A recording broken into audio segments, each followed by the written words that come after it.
नमस्कार, मी निलेश चोरडिया. मी स्मिता चोरडिया. लहानपणापासून तिला स्पोर्ट्सची आवड होती. तिला मी विविध स्पोर्ट्स म्हटलं ती रनिंग चांगलं करायची, ॲथलेटिक्स करायची. मग मी विचार केला की तिला 2-3 स्पोर्ट्समध्ये तिला घालावं. मग कशात जर ती चांगलं करत असेल त्या हिशोबाने तिला पुढे न्यावं. 2-3 तिला स्विमिंग ट्राय केलं, हे केलं. मग स्केटिंग तिला 4-5 वर्षापासून मी तिला स्केटिंगमध्ये हे केलं. मग आधी बिगनर्सवर होती, मग क्वाड्सवर होती. बिगनर्स आणि क्वाड्सवरती ती चांगलं करायला लागली, तिला मेडल्स मिळायला लागले. आणि तिला ती जिद्द निर्माण झाली की मला गोल्ड मेडलच पाहिजे. एकदा जेव्हा तिला सिल्वर मेडल मिळालं होतं ती खूप रडली होती की मला सिल्वर का मिळालं. तिची ही जिद्द बघून मला वाटलं की तिला अजून आपण पुढे चांगलं हे करायला पाहिजे.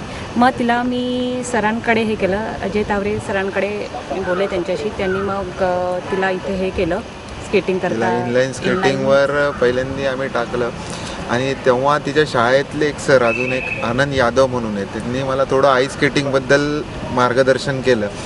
मग आम्ही आईस स्केटिंगकडे तिला टाकायचं ठरवलं की ऑलिम्पिक गेम आहे, चांगलं आहे, तिला हे पण आहे तिच्यातली जिद्द.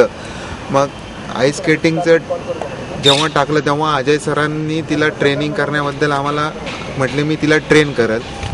आणि त्या हिशोबाने त्यांनी ट्रेनिंग व्यवस्थित चालू केलं. आणि मागच्या वर्षी तिचं पहिलं वर्ष होतं, तिला स्टेटला गोल्ड मेडल मिळालं, पण नॅशनलच्या वेळेस ती पडली, त्याच्यामुळे तिचं मेडल गेलं.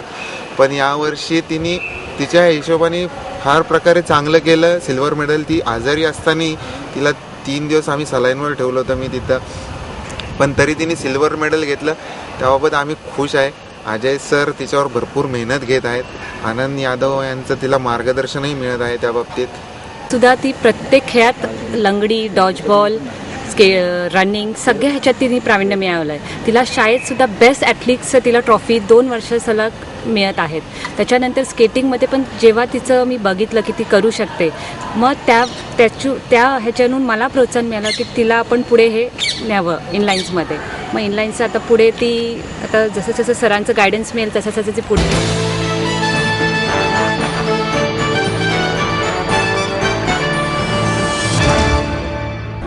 सिमला इथे झालेल्या 10व्या नॅशनल आईस स्केटिंग स्पर्धेमध्ये महाराष्ट्राच्या जान्हवी चोरडिया हिने विविध पदके पटकावली. जान्हवी पुण्यात सध्या ईगल स्केटिंग क्लबमध्ये अजय तावरे यांच्या नेतृत्वाखाली प्रशिक्षण घेत आहे. तसेच तिला आनंद यादव यांचेही मार्गदर्शन लाभत आहे. तिच्या प्रखर इच्छा आणि जिद्दीच्या जोरावर सिमला येथे झालेल्या स्केटिंग नॅशनल चॅम्पियनशिप स्पर्धेमध्ये 500 मीटरमध्ये सिल्वर पदक, 1000 मीटरमध्ये ब्रॉन्झ पदक आणि रिलेमध्ये सिल्वर पदक मिळाले आहे. जान्हवीने स्केटिंग 5 वर्षांची असताना सुरू केले. बिगिनर स्केट्सवर चालू करत ती स्क्वॉड्स या स्केटिंगवर शिफ्ट झाली. 2009 सालापासून तिने स्केटिंग स्पर्धेत भाग घ्यायला सुरुवात केली आणि सलग 3 वर्षे तिने डिस्ट्रिक्ट आणि असंख्य क्लबच्या रेसमधून अनेक ट्रॉफीज आणि मेडल्स जिंकले. क्वाड्स या प्रकारात तिने बरेच प्रावीण्य मिळवले आणि 2012 मध्ये ती इनलाईन स्केटिंग या स्केट्सवर शिफ्ट झाली. तिने जिद्दीच्या जोरावर 6 महिन्यातच प्रगती केली. तिच्या शाळेतील सर आनंद यादव यांनी तिला आईस स्केटिंग शिकण्याचा आग्रह धरला आणि तिच्या आई वडिलांनी तिला यामध्ये प्रोत्साहन दिले.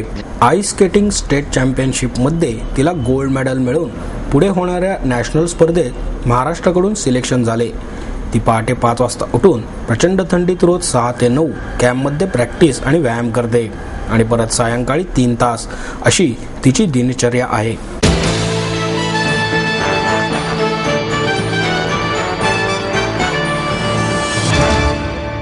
माहेर सोडून सासरी आले.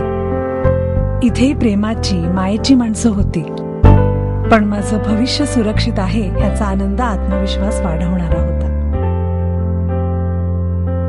समृद्ध Jeevan multistate multipurpose cooperative society limited. गुंतवणूक भावनांची, आनंद लक्षावधीचा. Samruddha Jeevan multistate multipurpose cooperative society limited.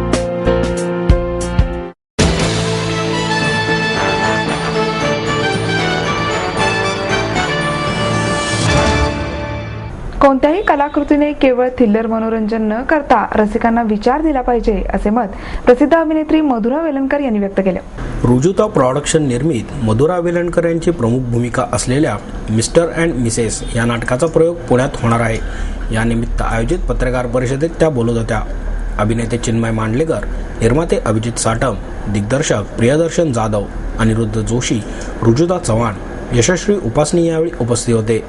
Velankar म्हणाल्या, विनोदी आणि गंभीर अशी विभागणी केल्यामुळे मराठी नाटकांवर मोठ्या प्रमाणावर अन्याय झाला आहे. त्यामुळे प्रेक्षकांचीही दिशाभूल केली जाते अशी खंत व्यक्त करताना कोणत्याही कलाकृतीने केवळ थिल्लर मनोरंजन न करता रसिकांना विचार दिला पाहिजे असे मतही त्यांनी व्यक्त केले. तंत्रज्ञानाबरोबरच केवळ सेलिब्रिटींचेच नव्हे तर सर्वसामान्य माणसांचेही वैयक्तिक आयुष्य संपत आले आहे. सोशल नेटवर्किंग वेबसाईटमुळे प्रसिद्धीच्या मागे सर्वजण धावत आहेत. अशा समाजाची आणि तरुणांची मानसिकता नाटकांमधून मांडायला हवी. चिन्मय मांडलेकर म्हणाले, जगामध्ये काय चालले आहे हे जाणून घेण्यासाठी पूर्वी प्रयत्न केले जात होते, परंतु आज आपण काय करत आहोत हे जगाला सांगण्याची धडपड सुरू असते. त्यामुळे एक प्रकारे तंत्रज्ञानाने आयुष्याचा ताबा घेतला आहे. हे बदलते वास्तव जगासमोर आणले पाहिजे. असलम परवेज आणि निलेश रूपपारा लिखित या नाटकासाठी प्रसाद वालावलकर यांनी नेपथ्य रचना केली आहे. क्षितिज पटवर्धन लिखित गीताला ऋषिकेश कामेरकर यांनी संगीत दिले आहे.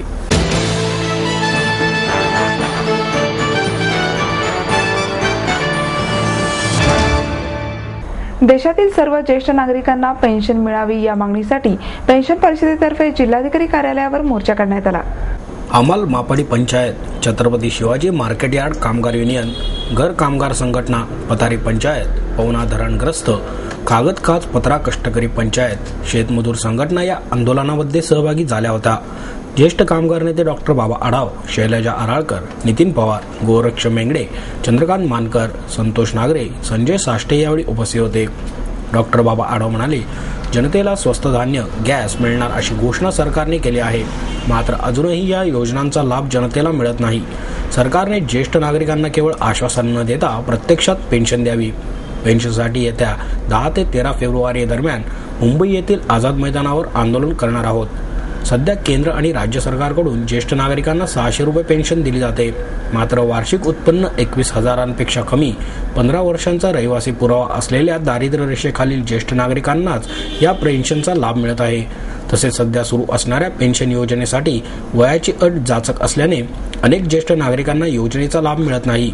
त्यामुळे 55 आणि 55पेक्षा जास्त वय असणाऱ्या स्त्री पुरुषांना वृद्धापकाळी सन्मानाने जगता यावे यासाठी सरकारने दरमहा 2,000 रुपये पेन्शन द्यावी. सरकार आमदार, खासदार, सरकारी नोकऱ्यांना पेन्शन देते, तुरुंगातील कैद्यांना सांभाळते, श्रीमंतांना करामध्ये सूट देते.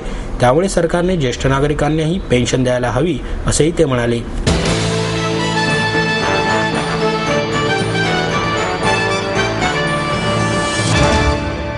आई वडिलांनी पै जमवून मला शिकवण्याचा निर्णय घेतलेला कळत होता. माझ्या उच्च शिक्षणासाठी त्यांनी मला कायमचा आधार मिळवून दिला होता. त्यांनी स्वतःसाठी कधीच काही केलं नाही, पण माझ्यासाठी Samruddha Jeevan multistate multipurpose cooperative society limited. गुंतवणूक भावनांची, आनंद लक्षावधीचा. Samruddha Jeevan multistate multipurpose cooperative society limited.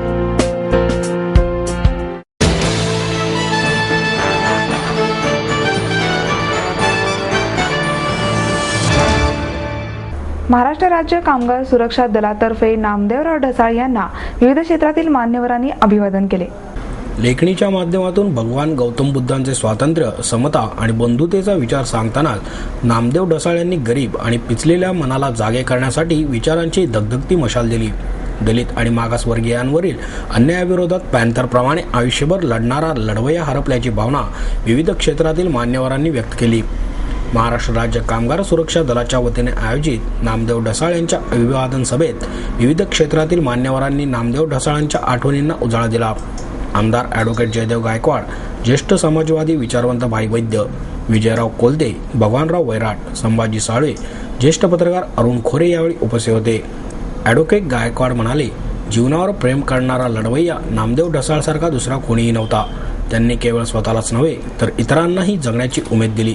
सत्तेने आयुष्यावर पिचलेल्या आणि मातीत गाडल्या गेलेल्या मनांना धगधगत्या विचारांची मशाल त्यांनी दिली. भाई वैद्य म्हणाले, अन्याय आणि अत्याचाराविरोधात क्रांती करणारा आणि त्याचवेळी लेखणीतून डॉक्टर बाबासाहेब आंबेडकर आणि बुद्धांचे विचार देणारा त्यांच्यासारखा दुसरा नेता झाला नाही. त्यांच्याप्रमाणे व्यवस्थेविरोधात लढण्याची ताकद तरुणांनी बाळगली पाहिजे असंही त्यांनी नमूद केले.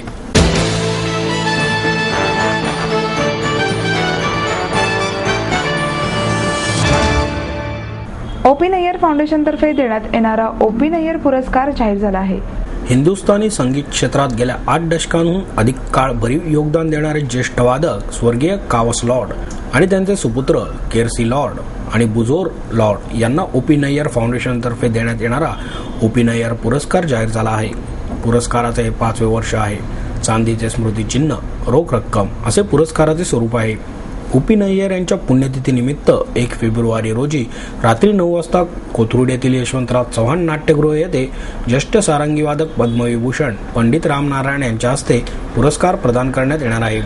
ज्येष्ठ वायोलिन वादक पंडित प्रभाकर जोग, संतूर वादक पंडित उल्हास बापट, अहमद वासी, संगीत संयोजक इनॉक डॅनियल यावेळी उपस्थित राहणार आहेत. पुरस्कार वितरण समारंभानंतर ओपी नय्यर यांची गाणी तालवाद्यांद्वारे सादर केली जाणार आहेत.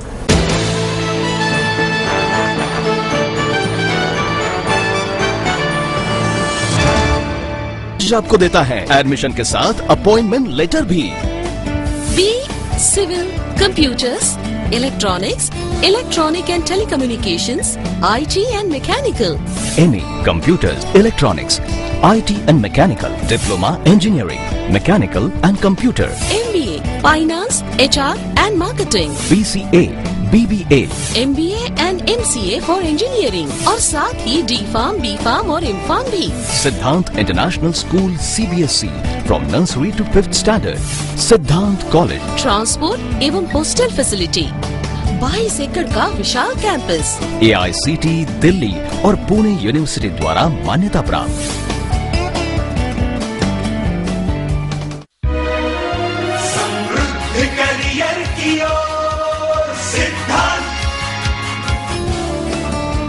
सिद्धांत कॉलेज, सुदुमरे, पुणे. एडमिशन के लिए आज ही कॉल करें या लॉग ऑन करें.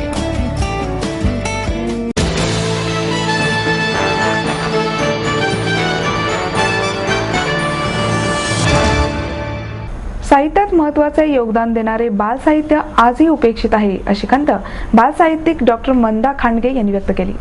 साहित्यप्रेमी भगिनी मंडळाचा ज्येष्ठ लेखिका आणि बाल साहित्यकार कैलासवासी मालतीबाई दांडेकर पुरस्कार महेंद्र सेठिया यांच्या हस्ते डॉक्टर खांडगे यांना प्रदान करण्यात आला. याप्रसंगी साहित्यप्रेमी भगिनी मंडळाच्या विश्वस्त मंजिरी तामणकर, डॉक्टर कल्याणी दिवेकर व्यासपीठावर उपस्थित होते. खांडगे म्हणाल्या, बाल साहित्याचे रूप आता बदलत चालले आहे. ते आधुनिकतेकडे वळत आहे. त्यामुळे लहान मुलांना आता विज्ञान, तंत्रज्ञानाच्या कथा वाचायला आवडतात. मात्र मागच्या पिढीतील बाल साहित्यिकांना ते लिहिण्यावर बंधने येतात. त्यामुळे सध्याच्या विषयांना अनुसरून लेखनासाठी तरुण लेखकांनी पुढे येण्याची गरज आहे. 4थी पर्यंत शिक्षण घेतलेल्या मालतीबाई दांडेकर यांनी त्या विपरीत काळातही पुस्तके लिहिली. त्यासाठी खडतर प्रयत्न केले. स्त्रियांवरील लेखनाचा आजपर्यंत फारसा अभ्यास झाला नाही, तो मालतीबाईंनी केला. त्यांच्या नावे आज मला पुरस्कार मिळत आहे, याचा मला आनंद आहे, अशी भावना खांडगे यांनी व्यक्त केली. महेंद्र सेठिया म्हणाले, एखाद्या गोष्टीतील सातत्यता टिकवणे खूप अवघड असते. आजचे युग हे जडवण्याचे जास्त आणि घडवण्याचे कमी आहे.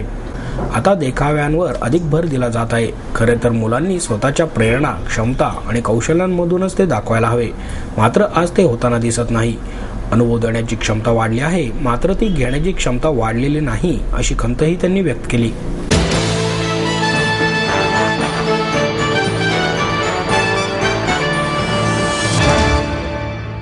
वडार समाज महासंघातर्फे 2 फेब्रुवारी रोजी जालना येथे राज्यव्यापी चिंतन शिबिराचे आयोजन करण्यात आले आहे. वडार समाज संघाचे मुख्य संघटक राकेश विटकर यांनी ही माहिती दिली. यावेळी श्रीपाद गोडके, जगन्नाथ फुलारे, भरत विटकर आदी उपस्थित होते. राकेश विटकर म्हणाले, समाजाला रोजगाराच्या संधी उपलब्ध नाहीत. या समाजाच्या भविष्याच्या दृष्टीने विचार करण्यासाठी या चिंतन शिबिराचे आयोजन करण्यात आले आहे. या शिबिराचे उद्घाटन उच्च आणि तंत्र शिक्षण मंत्री राजेश टोपे यांच्या हस्ते होणार आहे. यावेळी माजी मुख्यमंत्री अशोक चव्हाण, आमदार शरद रणपिसे, आमदार रमेश बागवे, आमदार जितेंद्र आव्हाड उपस्थित राहणार आहेत.